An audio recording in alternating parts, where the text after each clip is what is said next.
We are live now. Good afternoon, everybody. We welcome you to the webinar series of Endocrine Society of India, conducting in the last almost 3 months onwards. And we are now into the gender-specific endocrinology, the second part of the series. Today, we are going to discuss about the one of the most difficult topics during the endocrine residency days, that is a DSD. I mean, the dreaded case and dreaded discussions of it. We have two eminent chairpersons and two eminent speakers. I call upon Professor Suryanarayana, Professor of MS Ramaya Medical College, and Professor Özlem Use from Turkey to conduct the proceedings. They are, thank you, ma'am, and thank you, sir, for accepting our invite. And we shall learn from your experience and then see how DSD is made simple by Dr. Samir and Dr. Ashok. Over to you, sir and ma'am. Thank you, Hari. At the outset, I want to thank Dr. Hari Kumar and also the Endocrine Society of India for coming forward to arrange different topics in endocrinology so that it's made easy, particularly for our postgraduates and practicing endocrinologists. I think Dr. Hari Kumar has taken a lot of initiative on this, and I really appreciate his efforts and energy on. Today, our topic of discussion is DSD, a primer for practitioners. So I got two more sessions on DSD and next 2 weeks. So we'll be basically today our speaker will discuss on the clinical, how the patients will present and how to arrive at a diagnosis. DSD, all of us know, it's a very challenging thing. And when a child is born, the ambiguous genitalia will create a lot of anxiety in their parents. That's very important because moment the child is born, everybody will ask boy or girl. When there is an ambiguous genitalia, it's really very disappointing, or I should say anxiety part, whatever it happens to the whole family. DSD can present usually at birth, or it can present later in a girl with primary amenorrhea or in a boy with gynecomastia. So we as endocrinology, it is very important to pick up these cases because sometimes they can be life-threatening, like a patient of CAH who has salt-losing variety may have come with vomiting and may end fatally in the neonatal period if not treated adequately also. So with that background, now I'll introduce my co-chairperson. It's my pleasure, Professor Dr. Özlem Usay. I spoke to her a few minutes back. I am pleased to say that she is from the Marmara University School of Medicine, Internal Medicine, Department of Endocrinology and Metabolism at Istanbul in Turkey. She is practicing adult endocrinology, that's what I heard. And she's a member of the Turkish Society of Endocrinology and Metabolic Diseases. And she has particularly in the studying group of adrenal and gonadal diseases, I appreciate she must be having some more interest as far as the adrenal disorders, because many of the disorders of DSD start from adrenal, congenital adrenal CAH, because we see a lot of DSDs due to CAH. That is the main chunk of the problem. So now I request my co-chairperson, Dr. Özlem, to say a few opening remarks on this one, looking at the DSD part from her point of view.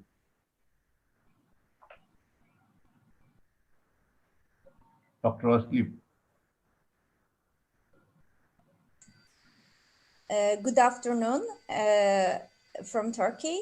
I want to say thank you for this kind invitation of you for this webinar.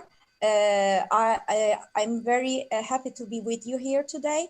I will try to share my own experience, but unfortunately, as you said, that this is a challenging topic, and usually pediatric endocrinologists are deal with this type of patients, DSDs, and in adulthood ages, usually we meet with these patients with other type of problems like infertility, gynecomastia, and usually we see the patients who have congenital adrenal hyperplasia. So I will try to share my own experience and how we evaluate these patients in my country in adulthood ages. So I want to say thank you again. Thank you, Dr. Waslim. So now I'll call upon Dr. Ashok Kumar. He is going to have the quiz. I met Dr. Ashok Kumar earlier. He's a very good speaker. He's a consultant endocrinologist at KIMS Hospital, Telangana. I heard he's stuck up at in Haryana now, and he's got multiple presentations and publications in various conferences and journals. And to his credit, he has achieved the university gold medal in endocrinology from WBUHS Kolkata in the year 2017. If I remember, I met you there when I came Yes, to sir, Calcutta. I can remember, sir. Yes, sir. As an examiner, I remember now. I can recall those things. So it's my pleasure to introduce Dr. Ashok, and I call upon him to give the quiz program. Dr. Ashok.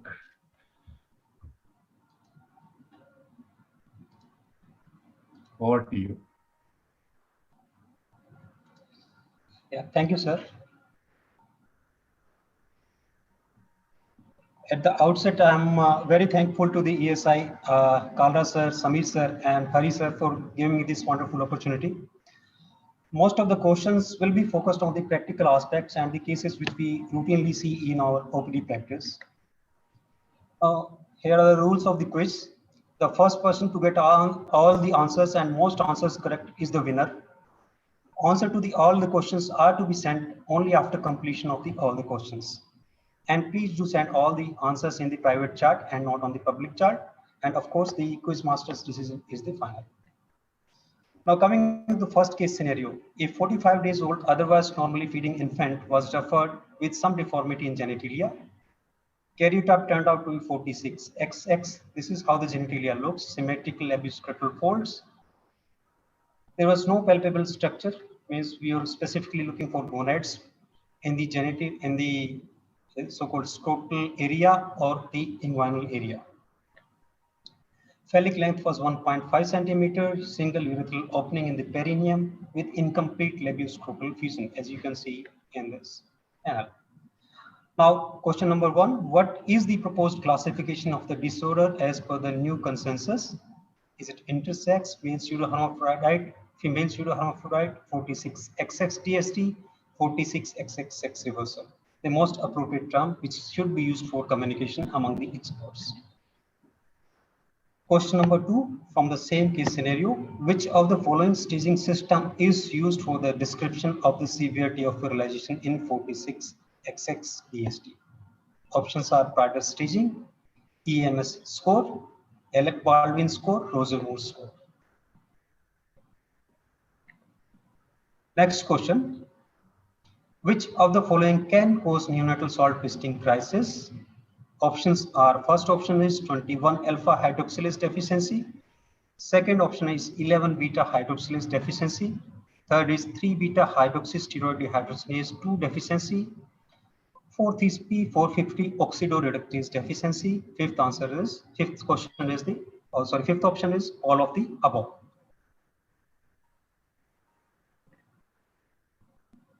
Now coming to the next question. Starting with the case scenario, 34-year-old male referred for the assessment of the adrenal mass and the cyclical hematuria. This is how the patient looks. Apparently a normal male habitus. There was no history of crisis or doubt in ascertaining male gender at birth.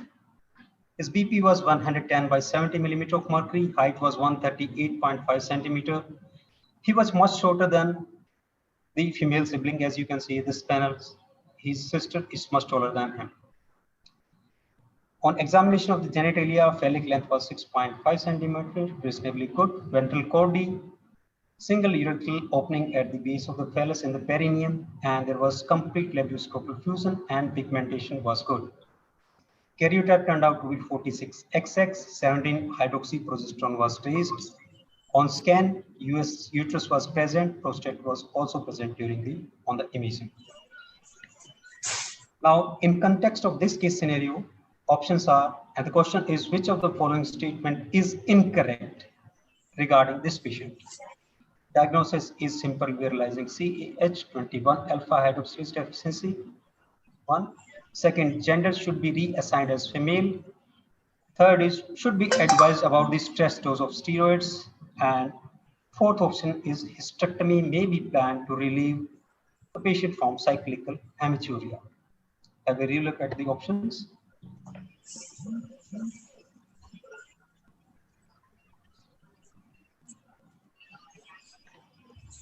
Coming to next case scenario, abdominal mass and DSD. A 6-year-old child was referred with genital ambiguity with absent gonads on palpation and a abdominal mass. You can see there is a bulge in the abdomen on this side.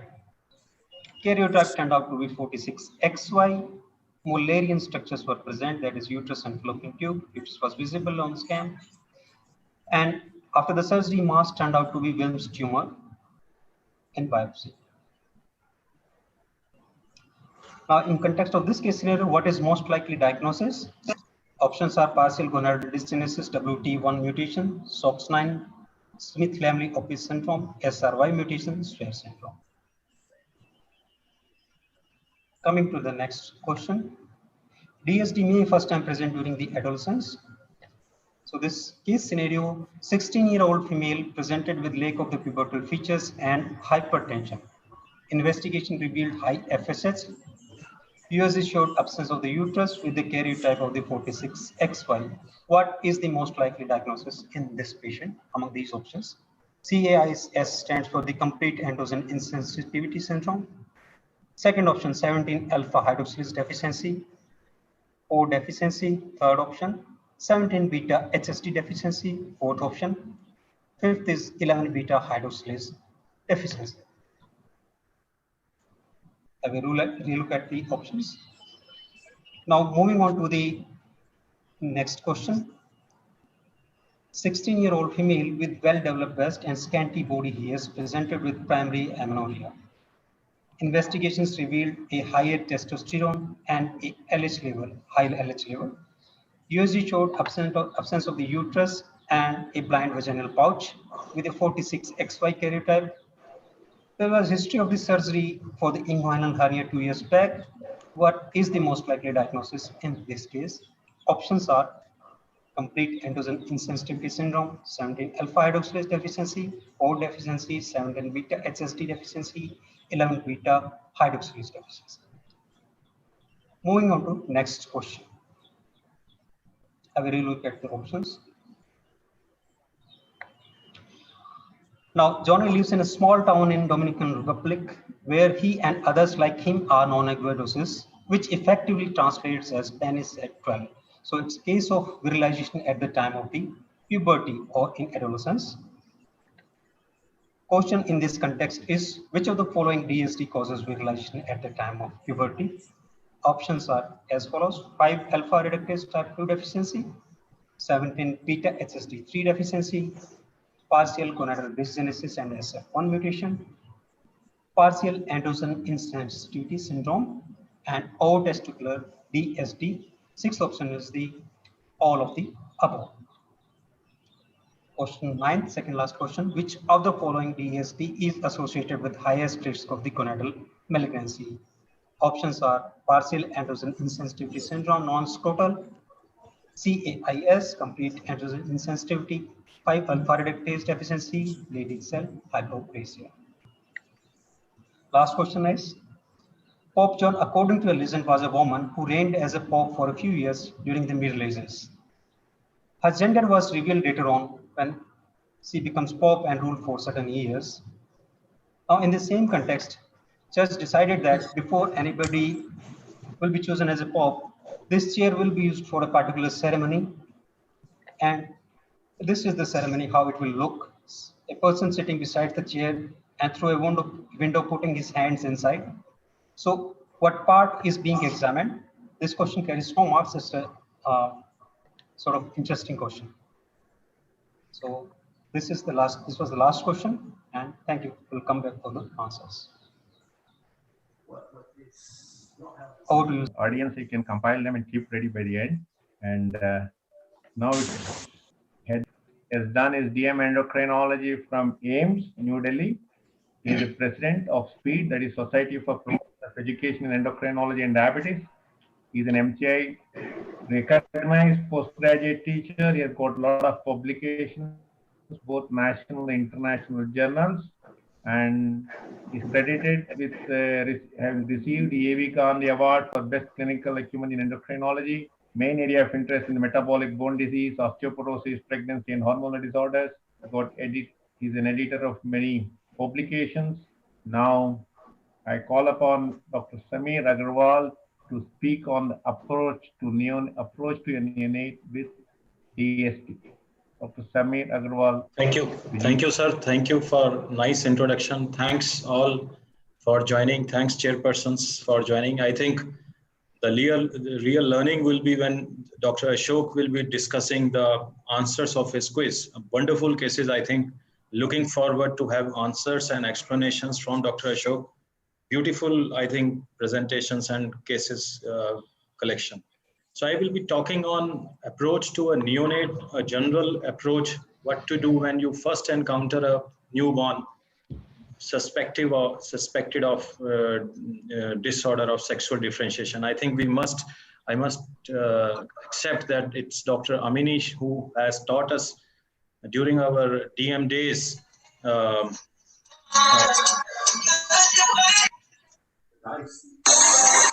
I think she has taught us the art of approaching these patients, but still we learn in our day-to-day practice whenever we encounter these neonates, these infants, adolescents suspected of DSDs. So DSDs is the new, I think, the term disorder of sexual differentiation. It's important to discuss this disorder because knowledge sharing, I think, is of utmost importance. And the issues in neonates can be of diagnosis, prevention of treatment of adrenal crisis, the gender assignment, and if surgical intervention is required, then when, and whether it should be done or not. And the specific diagnosis is important to predict the gender identity, the endocrine function, the fertility potential, and some of the disorders of sexual differentiation are associated with some tumors and there are risks for developing these tumors into adulthood. So that's why it's important. So we define disorders of sexual differentiation as development of chromosomal, when development of chromosomal, gonadal, or anatomical sex is atypical. So when do we need to evaluate? Do we need to evaluate these newborns with simple microcephalus or not? But I think these neonates, these newborns who are, or the infants which you encounter, or children who have bilateral non-palpable testes.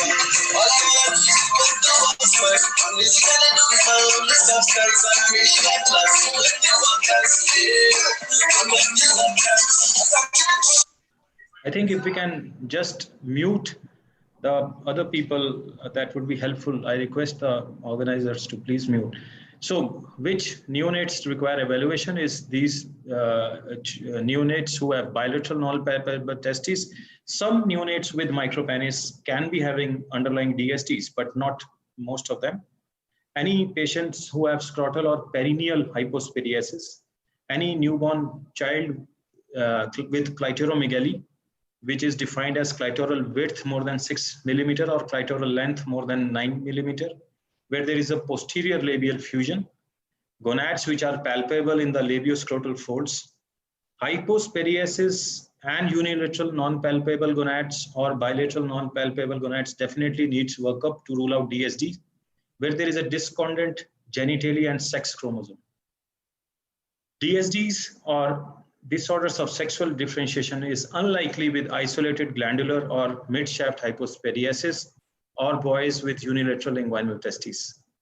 But sometimes in adolescents, as a couple of cases Dr. Ashok was showing, and as has been suggested, that some adolescents who present to you can be suffering from underlying DSDs, like a 15 or a 16-year-old female coming from primary amenorrhea, females with inguinal hernias, with delayed puberty, female virilization, phenotypic male breast development, or cyclical gross hematuria, as one of the cases in Dr. Ashok has suggested that patient was suffering from hematuria. So this diagram, I think we have all read in our undergraduation physiology classes, and I think for workup of DSDs, it's a very important flow chart that we must know how these hormones are synthesized, starting from cholesterol to pregnenolone to 17-hydroxyprogesterone, and which enzymes are involved in this. I think one of the commonest cause for DSDs can be this deficiency of 21-hydroxylase, which is an enzyme which is required for synthesis from 17-hydroxyprogesterone to downstream enzymes and hormones. So I think this diagram is very important whenever we are encountering any newborn or an adolescent with DSDs. So what are the etiologies for DSDs? So if you have a 46XX infant where you are suspecting it's a newborn girl with virilization, then some of the causes can be 21-hydroxylase. In fact, this leads to more formation of testosterone whenever you have deficiency in this enzyme. So when you have deficiency in this enzyme, you have more formation of testosterone from 17-hydroxypregnenolone, and 17-hydroxyprogesterone gets converted more into androstenedione and testosterone. So that is why it can cause excess androgen production in a 46XX infant. Other causes can be 11-beta-hydroxylase, 3-beta-HSD deficiency, or p450 oxidase reductase. So all of these enzymes are involved in these pathways. So when you have deficiencies of this 11-beta or 11-21-hydroxylase, or you have deficiencies of p450 oxidoreductase, then you have these more androgenic enzymes being synthesized, androgenic hormones being synthesized, like androstenedione or testosterone, which can cause virilization in a 46XX infant. Defects in androgen metabolism or signaling can be because of placental aromatase deficiency, or whenever there is any history of exogenous androgen intake from the maternal source, any condition like leukemia of pregnancy or uncontrolled maternal CAH or congenital adrenal hyperplasia. So what happens is that when you have deficiency of 21-hydroxylase, there is also decreased synthesis of cortisol. So as a reflex, there is increased synthesis of ACTH, which drives adrenal hyperplasia. So whenever you have these 21-hydroxylase deficiencies, so depending upon the severity of deficiency of this enzyme, so you can have either a salt wasting type, or you can have a non-classic congenital adrenal hyperplasia, which can even manifest later on. So depending upon the severity of deficiency of this enzyme of 21-hydroxylase, you can have various presentations. But usually in a newborn girl where we are suspecting it to be a 46XX, if there is a clitoromegaly, then usually the cause is 21-hydroxylase deficiency, and many patients, many newborns, you have decreased cortisol and increased pigmentation. Other uncommon causes of XX newborn virilization can be SRY translocation, SOX9 duplications, and ovotesticular DSDs. So if you are encountering a newborn boy or a 46XY infant, and there is problem of differentiation of genitalia, that means it's an under-virilized 46XY infant. So you can have all of these problems beginning from testosterone action or defects in the testosterone action, which can be a partial androgen insensitivity, or it can be a complete androgen insensitivity. Then gonadal dysgenesis, these are syndromes like Dennis-Drash syndrome or Frazier syndromes, where there is a defect in the synthesis of testosterone, like WT1 mutations and other mutations in SOX9. So many mutations are there, which can cause defects in androgen synthesis. Ovotesticular DSDs can again be one of the causes for under-virilized 46 in a boy. So whenever we have this newborn with suspected DSDs, we begin a proper history taking. We must take a proper family history. If there is any family history suggestive of unexplained deaths, miscarriages, or consanguinity. Some autosomal recessive disorders are more common in patients with history of consanguinity. Then conditions like CAH can have unexplained deaths and recurrent miscarriages. So whenever you are examining this 46XX, then you have to take a proper antenatal history in the mother, any history of androgen intake or endocrine disruptors, which can be danazole, phenytoin, anti-epileptic intakes, any history suggestive of progesterone injections, any history suggestive of acne, hirsutism, or clitoral hypertrophy or alopecia in mother, which can suggest you that yes, mother is also suffering from hyperandrogenic conditions. Antenatal virilization of mother can suggest you corpus thecal luteuma or aromatase deficiency, or even P4 oxidase reductase deficiency. Any significant virilization in mother can be a suggestive of underlying adrenal tumor or even an ovarian tumor in mother. So if you have any androgen excess in the mother, these androgens can cross placenta and cause virilization in a newborn female or a 46XX female. So you have to take proper history right away from the mother history, and then look for and check for any history of neonatal vomiting, shock. So take a proper birth history. So these histories of neonatal vomiting, neonatal shock, neonatal dehydration, or failure to thrive can suggest you that yes, there can be problem in the synthesis of mineralocorticoids or cortisol. So again, pointing towards 21 hydroxylase deficiency. Any clue towards pigmentation of genitalia, nipples can be suggestive of increased ACTH. So look for, when you are examining a newborn female, look for clitoral enlargement, any labial fusion, any presence of urogenital sinus, which is against one of the virilization markers. So some enzyme deficiencies like POR reductase deficiency can be associated with skeletal abnormalities like radiohumeral synostosis. It can be associated with bowing of the bones, club feet, or nasal blockages. So when you are encountering a 46XY or a suspected male with DSD, again, check for any history suggestive of neonatal vomiting, shock, or failure to thrive. And some enzyme deficiencies like 3-beta star protein deficiencies can again be associated with neonatal hypertension. Then 17-hydroxylase deficiency can be associated with hypertension. So check the proper history, examine the gonads, whether they are unilateral or bilateral, whether there is symmetrical gonads or asymmetrical gonads. Simply by looking the gonads, you can have the suggestion that whether there is presence of testes or not. It is very important to check for the urethral opening, whether it is present on the perineum, on the scrotum, whether there is one urethral opening or any presence of urogenital sinus. So bilateral cryptorchidism can be suggestive of AMH or even partial androgen insensitivity. Then some enzyme deficiencies or mutations in SF1 or STAR deficiencies or DAX1 deficiencies can be associated with female genitalia and even adrenal insufficiency in a newborn male. Then genes responsible for testicular synthesis like WT1, DHH, they can be associated with so many systemic anomalies. WT1 mutations can be associated with renal tumors and renal anomalies. Fraser syndrome can be associated where there is increased risk for gonadoblastoma and atypical genitalia in a newborn male. Then some deficiencies like DMRT1 or WNT4, which are genes responsible for testicular synthesis, can be associated with mental retardation, temperature instability, neuropathies.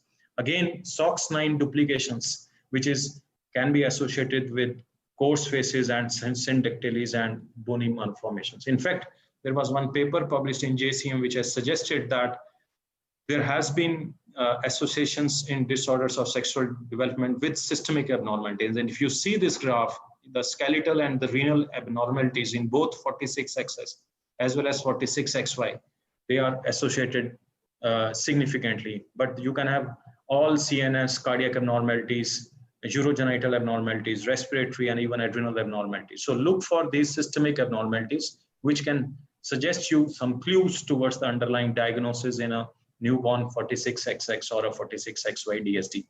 Particularly look for skeletal, craniofacial, and renal abnormalities. So when you have taken a proper history in a newborn, then the important thing is to investigate these children. Important thing is that sometimes you have to stratify which investigations you want to do. So there are tier 1 and tier 2 investigations, but I think in a newborn, it is imperative to check electrolytes and random blood glucose, especially if you have a 46XX newborn with failure to thrive, hypotension or shock, and having clitoromegaly. So you have to check serum electrolytes, and sometimes the electrolyte abnormalities take a couple of days to get disturbed. So you should have a high index of suspicion that you are not dealing with any concomitant adrenal insufficiency, especially if you have a patient with hypotension, shock, and seizures and low sodium. So check for electrolytes, check for blood glucose. 17-hydroxyprogesterone can be abnormal for initial couple of days. Then you can check for gonadotropins and testosterone and karyotype. Karyotype will take a couple of weeks to have the report, but ultrasound of the pelvis can give you a fair idea whether there is presence of Mullerian derivatives like ultrasound, if there is a presence of uterus, fallopian tubes or not. So if you do not have presence of uterus, ovaries, then maybe you can be most of the cases it will be a 46XY karyotype, but sometimes the uterus and ovaries are so small in a newborn that it's difficult to check them. So karyotype will give you a final answer, but it will take a couple of weeks to have the karyotype report. So whenever you have a newborn with disorder of sexual differentiation, it is important that to manage, sometimes it can be a medical emergency, particularly if you have a hyponatremia and a shock in this patient. So imaging with ultrasound is a cost-effective procedure, but sometimes intra-abdominal testes and streak gonads are difficult to identify. So high-resolution MRI should be the one. So what about genitogram and genitoscopy? Genitogram is not routinely performed for diagnostic purposes these days. So in genitoscopy, particularly in 46XX DSTs, genitoscopy can assess the drainage of both the bladder and Mullerian structures, and it can provide a detailed assessment of a urogenital anatomy. In a 46XY DST, endoscopic examination with genitoscopy can be useful for identifying any Mullerian remnants that can arise from the posterior urethra. Laparoscopy facilitates direct inspection. You can have the biopsy or excision of the dysgenetic gonads.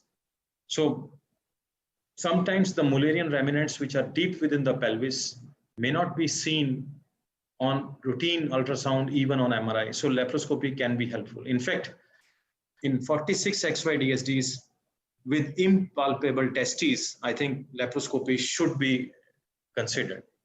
So management of most of these DSTs will involve a multidisciplinary approach, but the emergency management is required in one condition, which is congenital adrenal hyperplasia, particularly the salt wasting type of CAH, where you have ambiguity, where you have clitoromegaly in a 46XX female.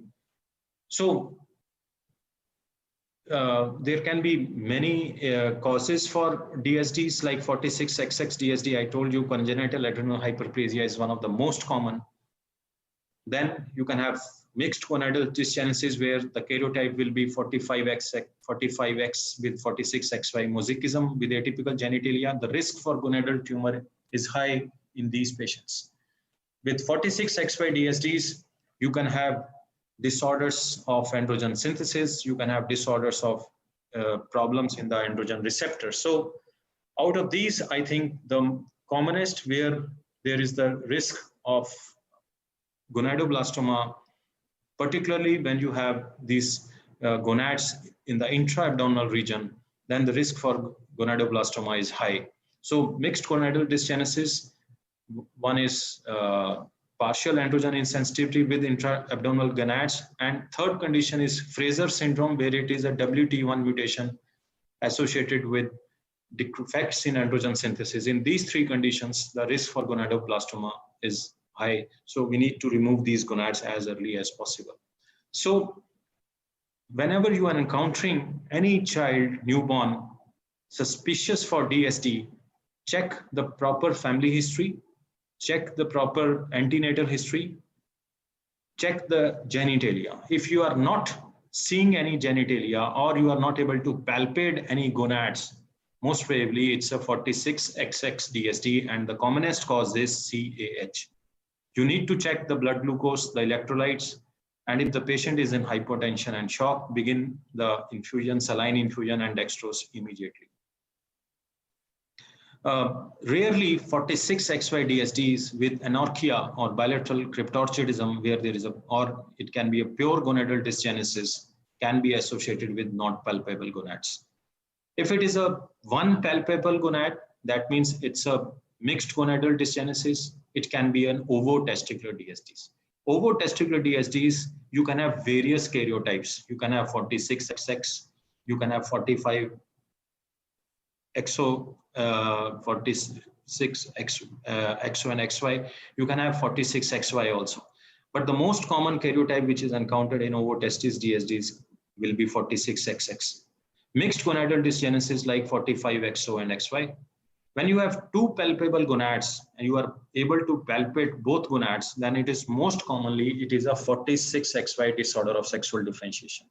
It can be a testicular dysgenesis, impaired testicular biosynthesis, or androgen resistance. So it can be either resistance to testosterone, or it can be defect in synthesis from testo to dihydrotestosterone, or it can be defect in synthesis from androstenedione to testosterone. So this graph, I think this slide is very important from clinical point of view. So you can have the confirmation with various imaging modalities like ultrasound, MRI, and then even laparoscopy. So going on to a couple of cases, like this was a 7-month-old child who had this concern for micropenis. If you are able to see the scrotum, you can see the rugosity, but the stretched phallic length in this child was around 1 centimeter. So according to the definition, if any newborn child who is having a stretched phallic length, it's very important to check for stretched phallus length. If it is less than 2.5 centimeter, that means it's a micropenis. So the scrotum was developed, but there we can see some rugosity also. It was a 7-month-old child. The normal urethral meatus was there, and testes were palpable in both the scrotum. So the only complaint of the child was micropenis. There was no significant family history. The birth history was normal. The glucose and electrolytes were normal. So these were the baseline investigations in these patients, in this child. So testo 0.4, we expect testo to be lower at this age. So cortisol, thyroid functions, they were all normal. So we did a HCG stimulation tests. HCG stimulation, which is the protocol is different from different institutes. So we usually follow the protocol that less than 6 months, we give 500 units daily for 3 days, and then 24 hours after the last dose, we measure the sample. From 6 months to 6 years, we usually give 1,000 units at our center, and more than 6 years, we usually give around 1,500 to 2,000 units per day. So if you see the HCG simulation test, the testo rose to around 4.8, androstenedione was 0.81, and DHT 0.112. So we measure all these three because we do not want to do again and again. So we measure testosterone, androstenedione, and dihydrotestosterone. So if we calculate the testo and dihydrotestosterone ratio, it was significantly high in this patient. It was around 40. So it was, this child was suspicious of 5-alpha reductase deficiency. In fact, we have done the genetic analysis also of this child. I am not able to show the report, but again, there is a mutation in this child. So it's very rare to have micro disorder of a sexual differentiation like 5-alpha reductase. Usually micropenis in the child, which you will be encountering into your practice, either it will be a buried penis, or it will be an overweight or an obese child with micropenis, or it can be hypogonadotropic hypogonadism. But yes, you can have this enzyme deficiency also, where you get suspicious when you measure testo and dihydrotestosterone ratio. Again, a 3.5-year-old reared as a male. If you look, you can see there is microphallus and there is some bulge on this side of the scrotum, and the child has been reared as a male, and the concern was for micropenis and ambiguity of the genitalia. There was a urethral opening at the scrotum. Left testes was palpable in the scrotum.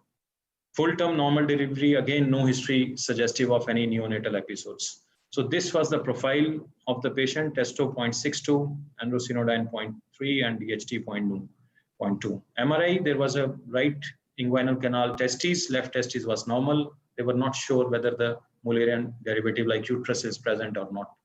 Karyotype was suggestive of 45X and 46XY, so mosaicism in this child. So again, when you have these asymmetrical gonads, then the chances of mosaicism increase. So it's very important that when you have this mosaicism, if you have these abnormally placed testes, like in this child, we have this, there is a MRI done which is suggestive of right inguinal testes, then you must remove this intra-abdominal testes, because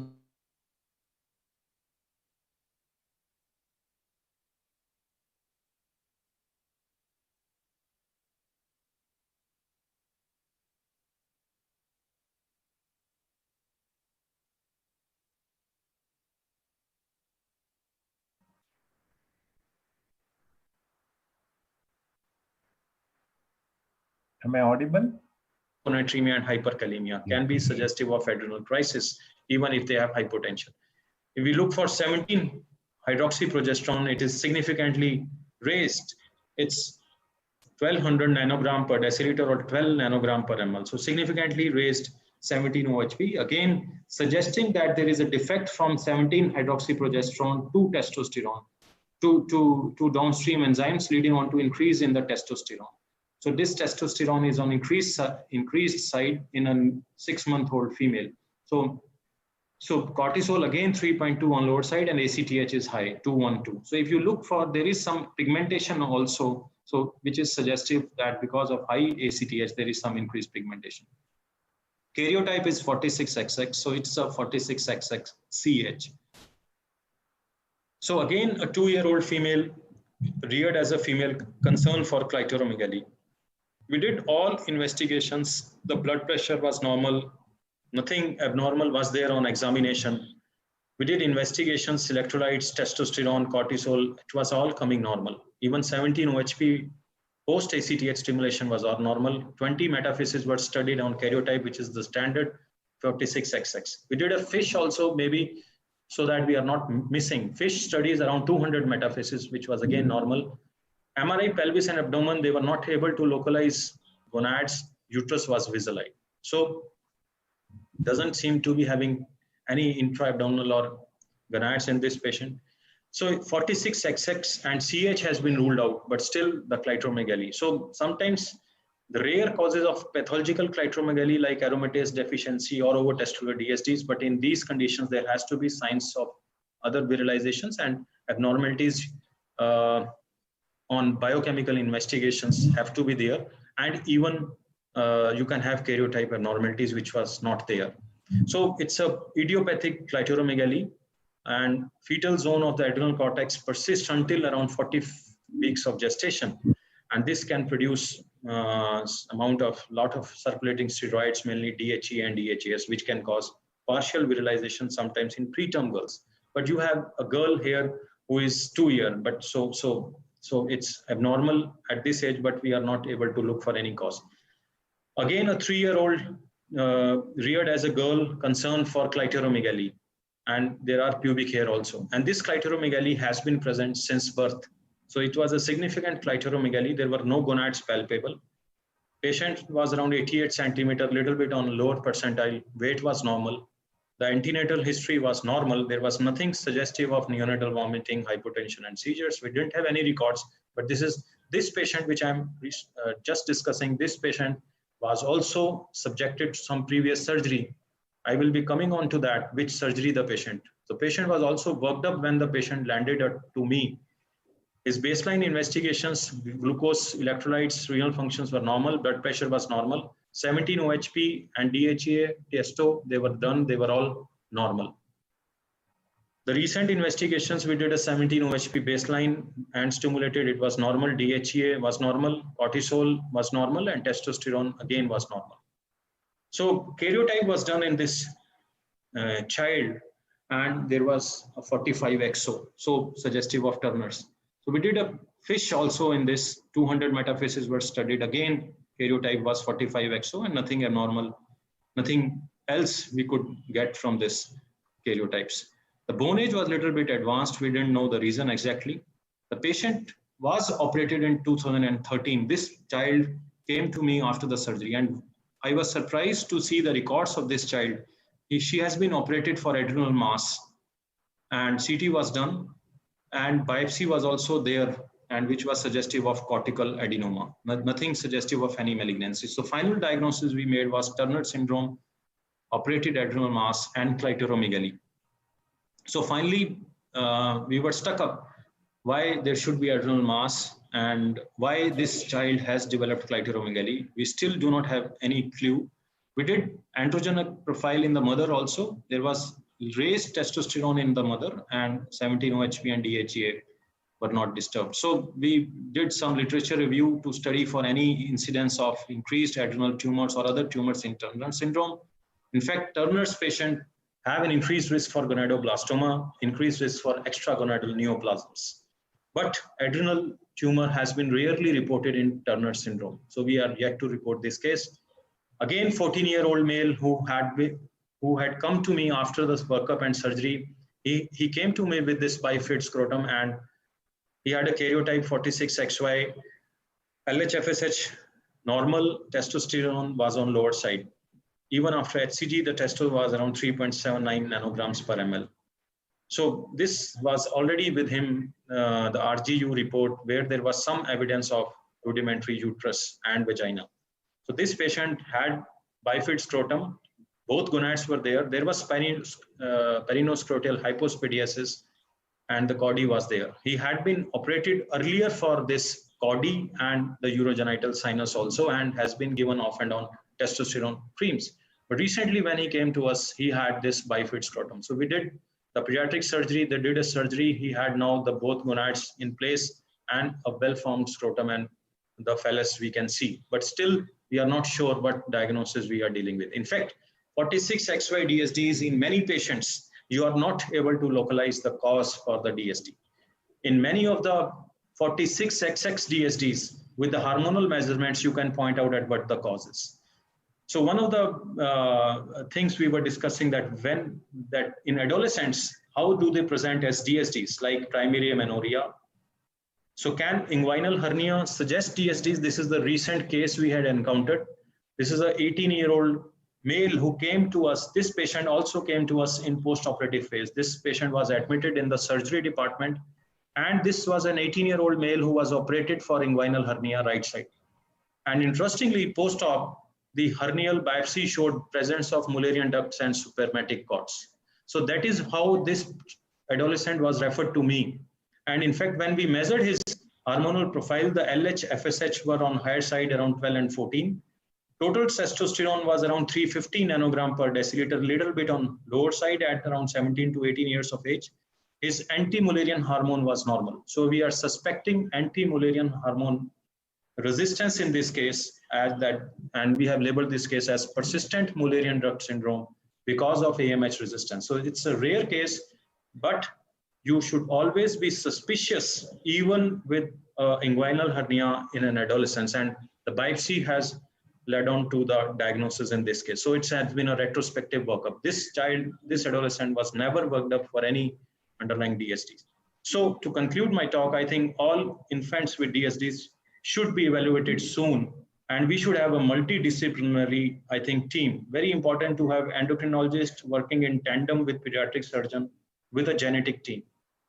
So each child and family has unique characteristics, and the decision to rear the child is an altogether a different question and approach.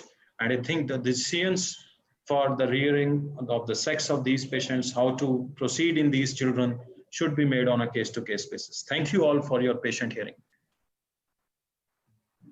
Thank you, Dr. Samir Agrawal.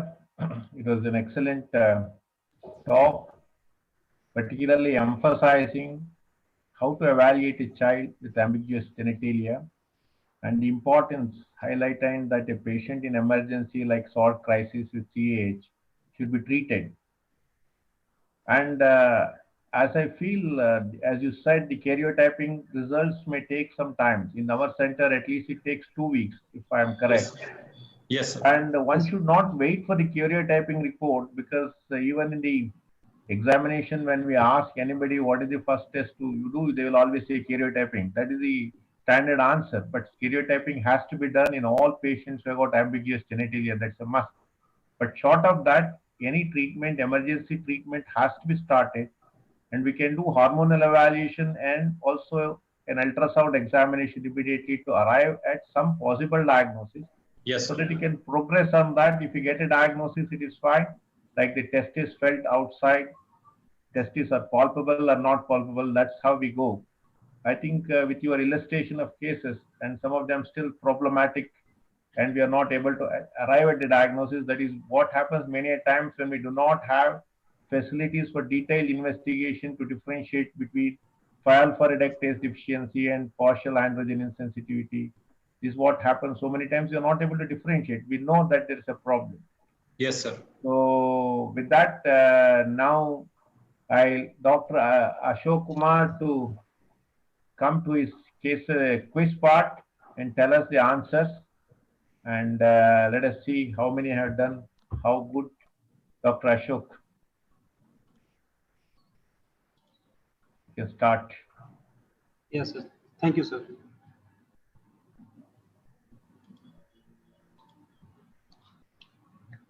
Now, coming to the first question, what is the proposed classification? Answer is 46XX-DSD. The patient is an over-virilized female, so the answer is 46XX-DSD.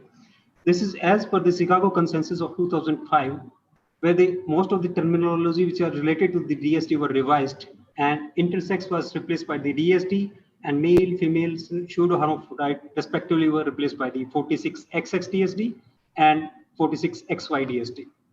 So this is how we do the present nomenclature of the DSD. Now the answer to the second question is the Prader staging, in which we do the degree of the assessment of the degree of virilization of the 46XX-DSD. Counterpart of this into the 46XY-DSD is the EMS, external muscularization scoring, which is the under-virilization of the genotypically male. So in this patient, the PS is, or the Prader staging, is the 3. So what is the implication of the PS3? PS is that it may help in defining the gender of rearing. If the patient is having PS, Prader staging 5, then probably rearing as a male may be a better option if the patient is approaching it to a certain later age. Now it gives a diagnostic clue, and then the degree and threshold of the further surgical interventions is also, we'll get an idea of about these things also. Now coming Ashok, to the for the 46XY DSDs, which classification we are using?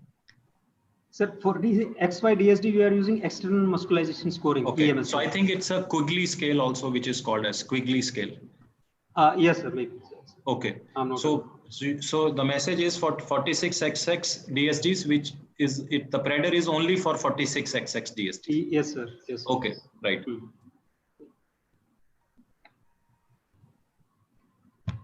Now, coming to the salt wasting crisis, classically we see it in the 21 alpha hydroxylase deficiency, but we can get the salt wasting crisis in 11 beta hydroxylase deficiency also in the early stages of the life.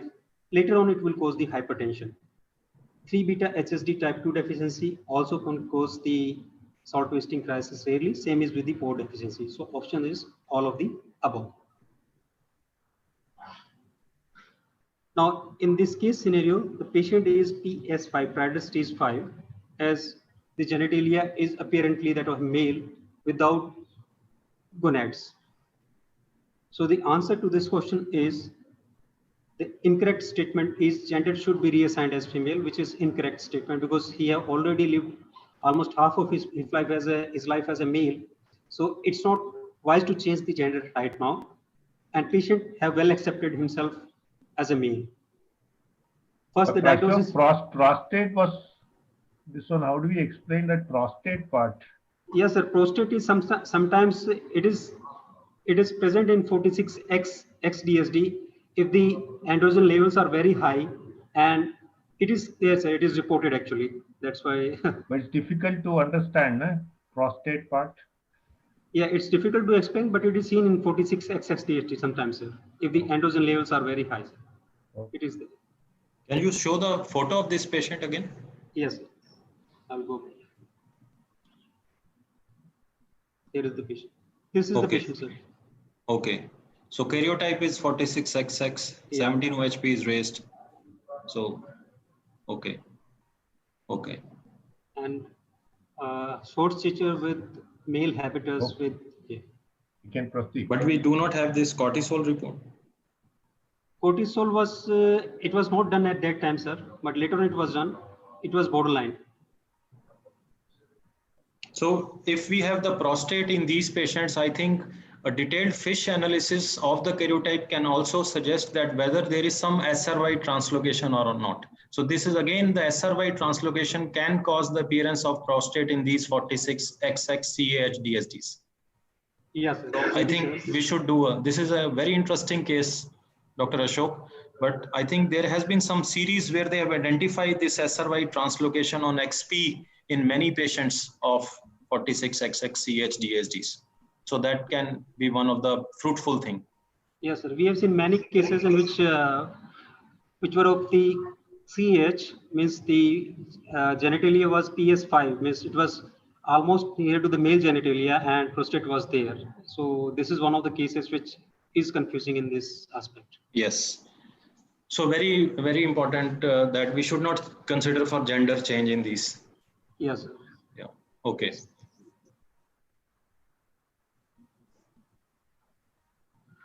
Now, abdominal mass and DSD. Answer to this question is the partial gonadal dysgenesis with WT1 mutation. Now, take home message from this case is that palpate abdomen in all the cases of the DSD, that is one. Second, testis may not be palpable in all XY DSD patients, which we usually classify before the report of the chromosomal analysis come. Like we label patients on the basis of the palpation of the gonads outside, that whether this patient is XX DSD or XY DSD, but that may not be true in almost all the cases. Third is Mullerian structure may persist if the gonadal insult is very early, like if the insult is before 7 weeks. At the 7 weeks of the age, testis will Sertoli cell will secrete the Mullerian inhibiting substance, which is AMH. So if the testicular tissue or Sertoli cells are destroyed before it, then the Mullerian structures will persist. That is uterus, fallopian tube, and upper part of the vagina will persist in 46XY DSD. Right. So WT1 mutation can cause both Fraser syndrome and Dennis-Drash syndromes. Yeah, it can cause, sir. Yeah, that's a spectrum actually, yes. Yeah, Dennis-Drash will be associated with, I think, Wilms tumor, and Fraser will be associated with gonadoblastoma. Gonadoblastoma, sir. Yes, yeah. Sir. These are high risk. Fraser is high risk of the malignancy. Yeah. Now, DSD presenting during the adolescence for the first time, it can present as a girl with absent pubertal development, girl with primary amenorrhea, or virilization at the time of the puberty. Now, in this case, there is a hypertension, which is a strong pointer for the 17 alpha hydroxylase deficiency. And most of the adrenal, this hormone synthesis is diverted for the mineralocorticoid arm of the hormone synthesis. So patient will be having low renin hypertension and will have this picture. So the answer will be 17 alpha hydroxylase deficiency in this case. Similar kind of case without hypertension, a normal, apparently normal female with well-developed breast and poor scanty body hairs with high testosterone. So the reports say that patient is having testosterone resistance. So the answer is complete androgen insensitivity syndrome. Also, there is history of the surgery for the inguinal hernia 2 years back, which was probably the inguinal testis and removed. We are not having the biopsy report of that. So it was in fact complete androgen insensitivity syndrome. Now this is a small algorithm like primary amenorrhea, breast development is there or not, uterus is there or not. If uterus is absent and the 46XY is the karyotype, it is probably androgen insensitivity syndrome, complete. If it is 46XX, then it is Mayer-Rokitansky-Kushner-Hauser syndrome or Mullerian dysgenesis, something like that. So we'll not go into the detail of this algorithm, but this is how we assess at the time of the puberty if a apparently female approaches to us. So we can have gonadoblastoma, dysgerminoma, seminomas in all CAIS, increased risk. CAIS, sir, the risk is less, but partial androgen insensitivity syndrome risk of malignancy is more if these gonads are non-scrotal. Yes. Okay, fine. Now, coming to this question, the DSDs have certain geographical location and certain ethnic preponderance because of the marriage into the closed communities. So in Dominican Republic, 5-alpha reductase is very common. That is why the penis at 12 means the virilization at the time of the puberty. Answer to this question is all of the above. 5-alpha reductase, 7-beta HSD, partial gonadal dysgenesis, partial androgen insensitivity syndrome, and over-testicular DSD all can cause virilization at the time of the puberty. Okay. The extent will vary. Yeah, right. Next. And we will get best results in cases of the 5-alpha reductase if the gender of rearing is male and in 17-beta HSD. The results will not be that good in androgen insensitivity syndromes. Right. Now, as I have properly highlighted about the malignancy, the risk is maximum with the partial androgen insensitivity syndrome when it is non-scrotal, that the gonads are in the abdomen. So coming to this slide, in brief, we can see if there is a Y chromosomal component, the risk of the malignancy will increase exponentially in comparison to the DSDs in which the Y component is not there. So we can see in this table, even in the Turner syndrome, if there is a Y chromosomal part is there, the risk of malignancy will be more. Yes. And onset is greatest at the time of the puberty usually. Now, this is what the interesting question was. This ceremony was the palpation of the gonads of the Pope before they are formally selected for this thing. And the ceremony is Sedia Stricoralis. That is what the name of the ceremony is. So that there is no mistake second time as it was done at the time of the assignment of the Pope John VII. Now, the ascertaining of the gender at birth is a social emergency, and treatment of the salt wasting crisis is a medical emergency. These are two emergencies when it comes to the DSD. Dr. Ashok? Sir. Yeah, before you proceed with the results of the quiz, I'll request my co-chairperson, Dr. Azlim. Dr. Azlim, can you unmute? Yes. Your experiences in your country and in your center. Yes, first, thank you, Dr. Agarwal. This is a great presentation. It was really informative. First of all, I want to say that we are very familiar these type of childhood ages problems, but in adult ages, of course, we see DSD still, usually Klinefelter syndrome, Turner syndrome, testicular feminization or androgen insensitivity syndrome, or mostly, as you mentioned about, congenital adrenal hyperplasia.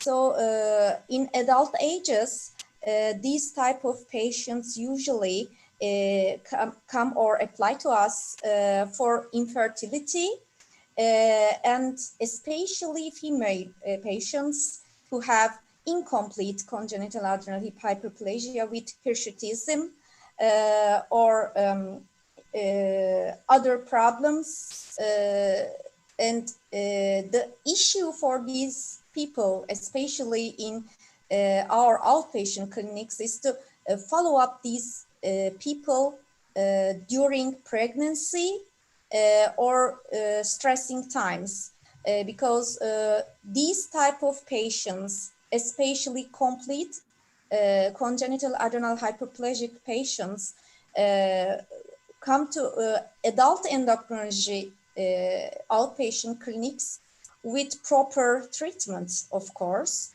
And follow-up of these patients is very important during their whole life, especially when meet with stressing periods. For female patient, pregnancy is very important, or germ cell tumors. So we need to follow these patients for these type of problems. And I want to emphasize that I specifically interested with sex differentiation or transsexuality. So in my outpatient clinic, I usually meet with testicular feminization, and I have one family, whole family, and in this family, the children who have testicular feminization and who have 46 XY, but androgen insensitivity, and still want to live as male. So this is a kind of transsexuality, because we know that testicular feminism children usually grow up with as female. So this is a strange type of problem for a testicular feminization patient. And I told you that the main issue for these DSD people is infertility. Unfortunately, most of these don't have fertility in their adult ages. So we need to keep contact and inform these patients about this. And I believe that the most important trouble for DSD patients is uncoordinated transition of these patients to adult clinics. And this demotivates patients, and this causes missing follow-up. And we know that in the literature, adult perspective is not commonly represented. So unfortunately, well-experienced and in-depth training adult specialists in DSDs are very rare, especially in my country. I don't know about yours, but in my country, it's unfortunately very rare. So ideally, the adult specialists will be involved early in the transition process. The transition from pediatric endocrinology to adult clinics is very, very important. And we need to keep their trust during all their life. Dr. Waslim, thank you for sharing your this one experiences. But I wanted to ask you this testicular feminization, total androgen insensitivity, they're more of a phenotypically females, total androgen insensitivity. They're reared as Yes. females, if I am right, and they grow up as females. Only later on, when they have got some problem, they will come to us because of whatever primary amenorrhea, those things. But how do Right. they want to continue as males once they are reared as females? How does that change into males? Yes, it's a very challenging problem. I have a whole family.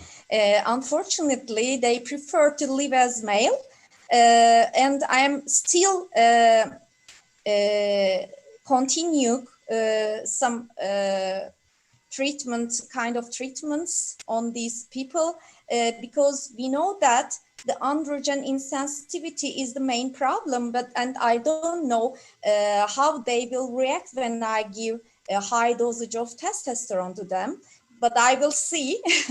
And we are writing this family as an article, and we are waiting for the answer these people to high dosage of testosterone. We don't know this.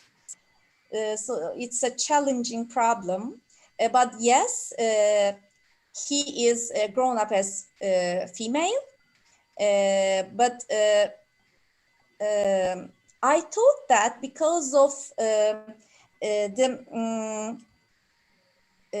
during prenatal hyperandrogenism would cause this problem. So whole family, in their whole family, these persons want to live as male. This is because of prenatal period, because during prenatal period they are exposing with high level of androgen, but we don't know the reason exactly. Well, thank you. You're welcome. So I'll come back to Dr. Ashok. Ashok, now you can share the this one results. Then whatever, I think the questions from the audience must be with you. You can look at those questions. Sir, first of all, quiz results, sir. The winner of the quiz is Debatiti Das from Kolkata. And second position is the Mandeep Sharma from Delhi. Third is Ayush Gupta from Bangalore. How many? The first one has got all the 10 correct? No, sir, nobody have answered all the questions correctly. Some have 8 or 9 like that. Okay, the questions are with you or with Dr. Samir? Questions are with me, sir. Yeah, you can ask. Yeah.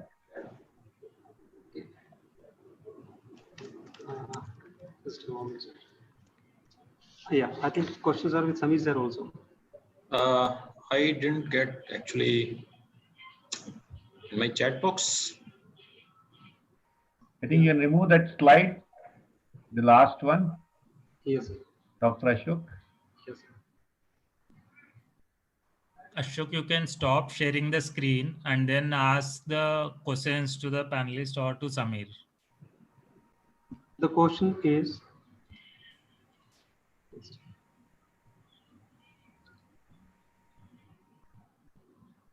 Questions are where?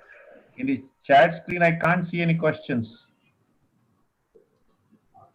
sir, I got only one question. The question is from Rohtak, Dr. Dinesh Khosla. Why are Jungs not tested genetically? How many of them could be treated? Any estimate? Sir is very right. This is a social issue. Thanks, Dr. Dinesh Khosla is a senior pediatrician who has logged in from Rohtak. Dr. Ashok must be knowing him. Yes, so, sir, I know this. Yes, sir. So, sir's question is very appropriate. I think, Dr. Dinesh, sir, we do not have these things in place for eunuchs to get tested. But yes, I think this is the thing. Most of them may be suffering from simple 46XXCH, and they can be just controlled, and they can be leading a normal life. They need not be living as eunuchs, what I think is. But yes, we should work up all of these people. So I think this is a social issue and requires awareness also. Doctor? Any other questions, Dr. Ashok there? No, only Sir, one. there are no more questions, sir, in the chat box. Yeah, Dr. Azlim, I wanted to ask you, because in India, many of them parents, when the child comes with sexual ambiguity, now the ruling is the child should become 18 years of age to decide whether they want surgery, what is to be done, assign the right sex. But in India, many times you say the father or the mother says, what you think right, you do. And sometimes it is very difficult. How do? You wait till 18 years of age to do any surgery like lateraloplasty or anything, or any surgery for as far as this ambiguous genitalia is concerned? How do you practice that?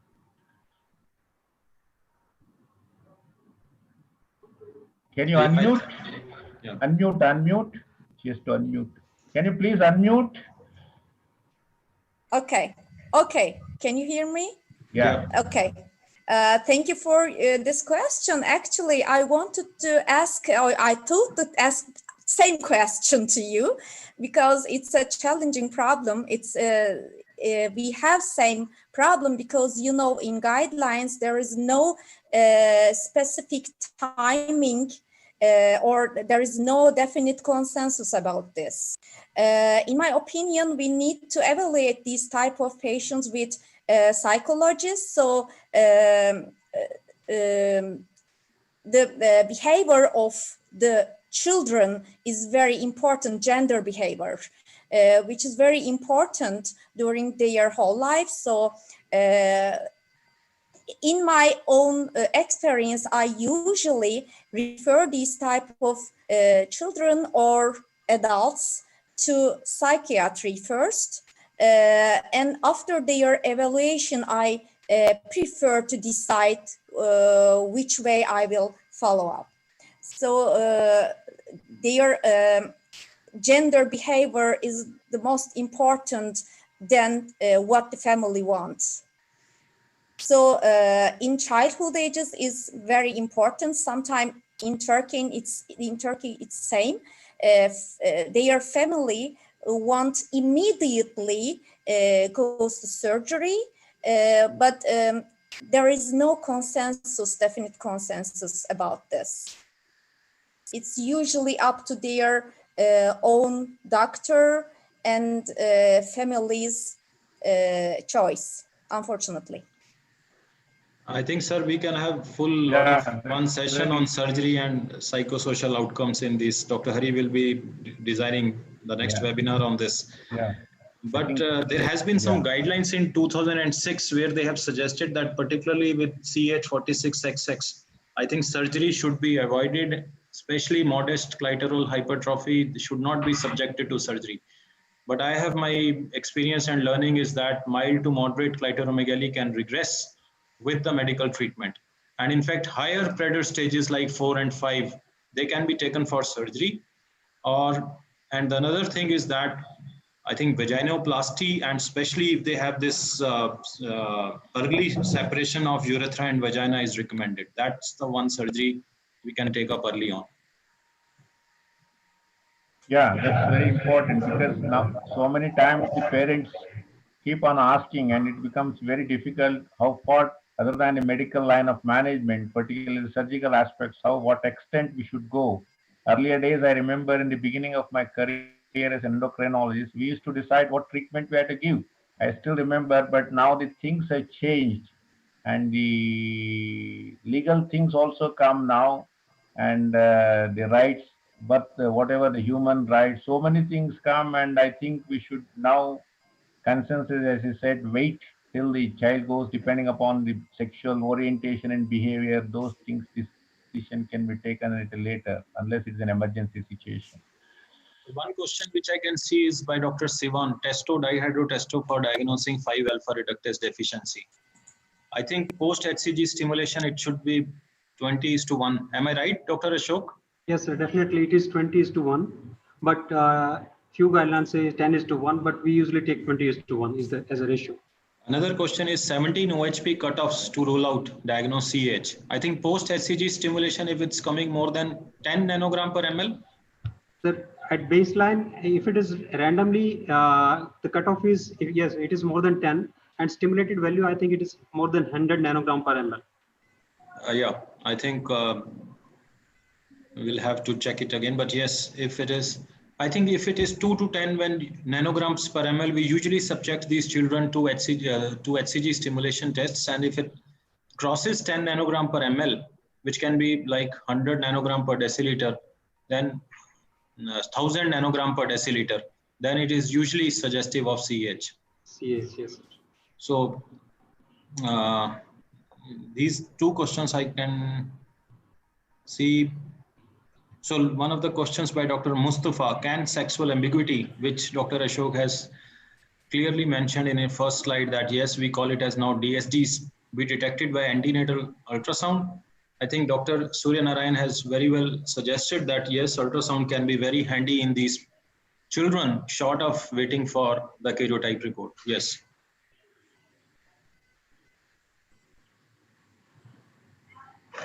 Dr. Ashok, I wanted to ask you, we do all the tests, finally, how much, as far as the treatment is concerned, between 5-alpha reductase and partial androgen insensitivity, does it significantly differ as far as the treatment is concerned? Sir, actually, it is the response to the therapy. Like usually, what we used to do is that if we are getting a genital ambiguity and we are having a confusion between 5-alpha and androgen insensitivity, what we used to do, we used to give the testosterone injection 25 milligram monthly for 2 to 3 injection we used to give, and then we used to see the response in terms of the increase in the phallic length. If the increase was more than 50% over this period, then we used to presume that, okay, the response to the androgens is good. So the gender of rearing should be male preferably. But if the response is very poor, then we used to discuss with the parents. And if the staging is like this patient is very poorly masculinized, then it was a bit confusing. So it was depending on the response to the androgen injections, which was a key in decision making in these cases. Yes, I think increase in the phallic length, and also you can have decreased in SHBG, which can be another marker to look for the response of testosterone. So that can also suggest you that maybe patient can respond to testosterone and can be a sex of rearing can be decided. Yeah, change in the phallic length is a indirect bioassay for the testosterone. In vitro, in vivo. If there are no more questions from the doctors, then I think I thank Dr. Ashok Kumar for the nice quiz and the beautiful cases he has shown, and Dr. Samir Agarwal for giving us the way how to evaluate a patient, both clinical and biochemical, and also illustrating with so many of his cases where the diagnosis is really a problem. And I want to also thank Dr. Aslim, all the way in Istanbul, be with us on the web and to give our experiences and share. I think Dr. Hari will make it a point to invite people from abroad on our web meetings like this, so that we have mutual sort of a discussion and understand their way of management and what is their issues and how we can also take some help out of that. Over to Dr. Hari Kumar. Thank you, Chairperson, sir. Thank you, Madam.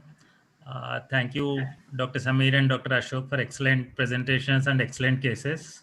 And as sir has rightly said, Professor Uzlam is going to join us next week, same time. So she's going to be there with more interesting presentation. Next week is going to be on the transgenders. Couple of weeks we are covering transgenders. So thank you, everybody. And